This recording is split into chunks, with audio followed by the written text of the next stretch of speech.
Welcome Kumas to another World of Warcraft guide. You're here with Kuma. This time we're going to be covering why you should be farming Ghost Iron Ore as well as the best place to farm Ghost Iron Ore. Now this is a supplementary guide that will be going hand in hand with my engineering guides. In this guide I will be covering the items you should obtain in order to maximize the maximum number of nodes you can farm in any given hour for Ghost Iron Ore. Add-ons you should definitely download to improve your farming in general, especially for mining herbalism. The most effective Ghost Iron Ore farming route that I have found after extensive testing that has taken hours and hours, and I've managed to farm thousands of Ghost Iron Ore doing so, and the best way to use your Ghost Iron Ore as well as the best way to make gold off your Ghost Iron Ore.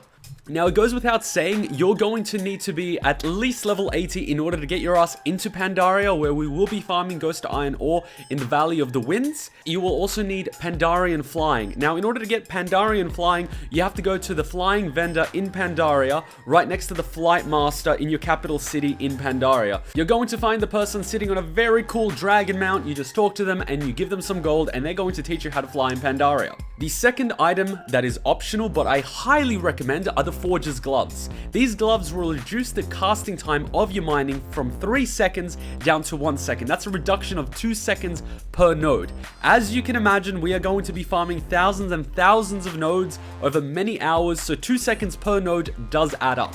2 seconds per node means every 30 nodes you will save 1 minute off your farming time, which every hour could result in 5 to 10 minutes off your farming time, just because you're going to be farming hundreds of nodes every single hour. Now the best way to get these that I have found is killing the rare spawn Quarter Taurus in the Fire Camp Order in Kunlai. Now this personally took me 30 kills in order to get, and I don't really care what WoW head says that it's a 10% drop rate. It took me around 30 kills to get. So you might be lucky and get it on the first kill, you might be unlucky and get it on the 50th kill, but the best way that I found to get it is by camping this mob.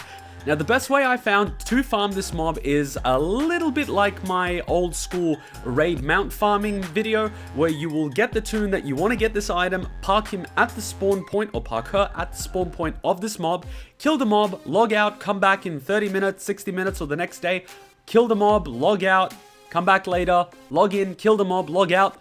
I did this 30 times until I eventually got the drop. It's the best way I found to do it. You can also kill mobs in the Timeless Isle, but to be honest with you, I don't like the 1% drop rate. I spent a lot of time on the Timeless Isle on my main when it was current content, and not once have I seen the gloves drop, and I was farming mobs at the time. So I'd rather not do that. I'd rather just go to the rare spawn that has a higher chance of getting the gloves and just log in and out, because I don't really feel like sitting on the Timeless Isle for hours at a time farming the same mobs. It'll kill me of boredom.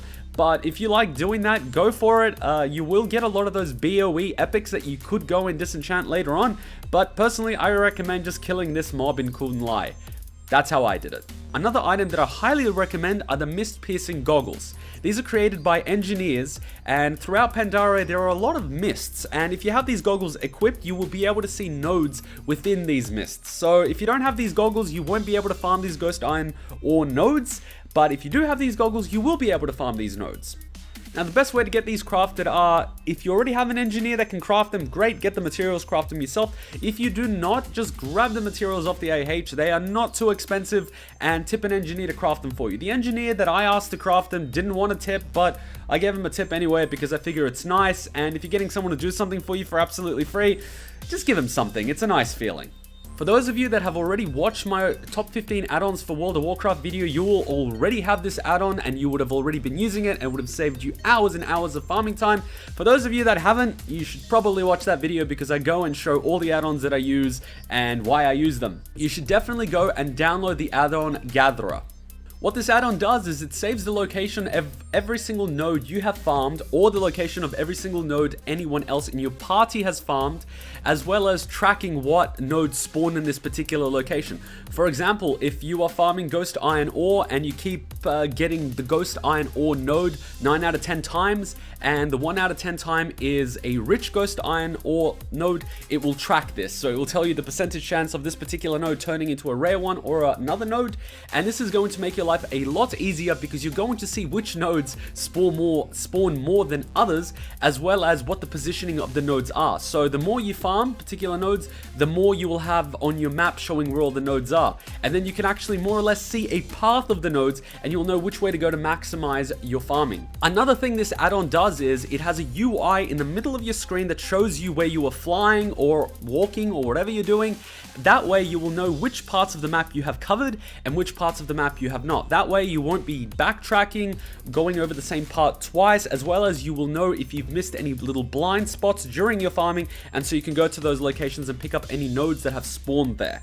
This is going to save you a lot of time because you're going to know where you've been and where you still need to go, as well as the trail that you have been flying will disappear over time. This shows that these locations are more and more likely to spawn new nodes. So as you're flying, you're going to make a nice big trail, and slowly over time this trail is going to disappear, meaning chances are nodes have again spawned in that area. Now if this UI gets annoying for you, or you're doing something else that is non-farming related, fear not, you can just type /gatherer hide and it's going to hide the UI. If you want it to show up again, you can just type in /gatherer show. That way it's going to show up once again and help you farm. This thing automatically disables itself when you are in combat, when you are in a PvP battleground, when you're in a dungeon, when you're in a capital city, or when you're in a raid. So don't worry, it automatically disappears and it's very user friendly. I use the stock settings, so all you got to do is download it off Curse Client or download it off curse.com and install it, and it should work perfectly fine. The only two commands you're going to need to know is how to hide it and how to make it appear, but I don't even use that because it just disappears on its own. It's an amazing add-on that tracks data, and I highly recommend you use it. Now, the best place that I found to farm Ghost Iron ore is in the Valley of the Four Winds in Pandaria. I like to start my farming route and the Thunderfoot Fields and then head west to the Pools of Purity. Usually I like to keep on the northern part of the map where all the hills are, because that's where most of the nodes spawn, especially around near the puddles of water. From the Pools of Purity, I like to head west yet again, following the water and the hills on the northern side, all the way until I reach the part where the mountain starts heading up. At this point, I like to go south and start heading east, so more or less looping between the Pools of Purity and the Heartlands back and forth to cover every single spot, because that is where most of the Ghost Iron ore is found, and I really want to pick up everything. This is where the Gatherer add-on comes in handy because it tracks my movements, so I can actually pick up all the ore on the route without missing any areas and without backtracking anywhere. This way I pick up all the ore between the Pools of Purity and the Heartlands before I head up the hill. The reason I'm doing this is because when I'm farming the ores, they're going to spawn again in another node. And if I'm picking up all the ores in this particular area, chances are they're going to spawn further down the farming route, and I can pick them up as I go through. And the other ones that are going to spawn again in the Pools of Purity and the Heartlands will spawn later when I finish my route anyway. That way I'm maximizing the amount of Ghost Iron ore I can get in my route.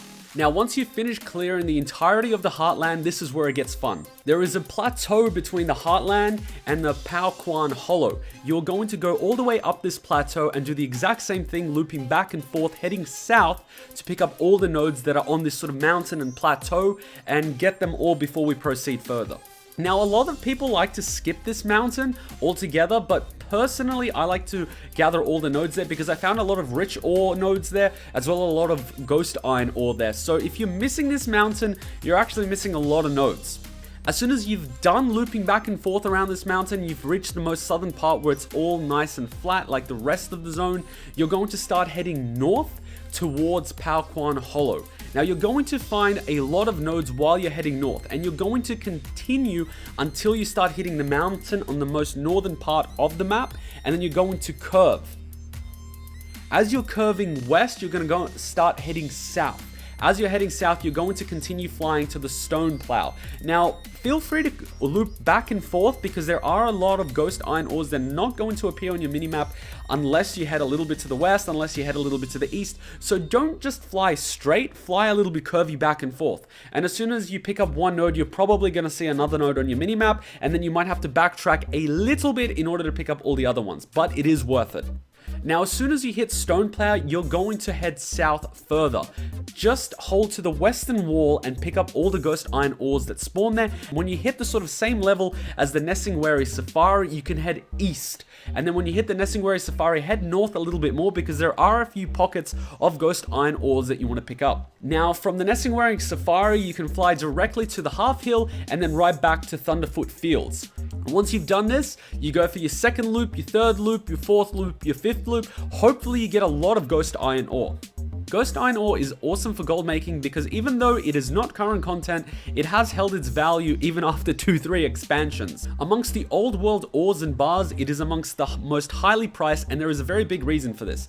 It is the primary material used for making living steel, as well as the sky golem.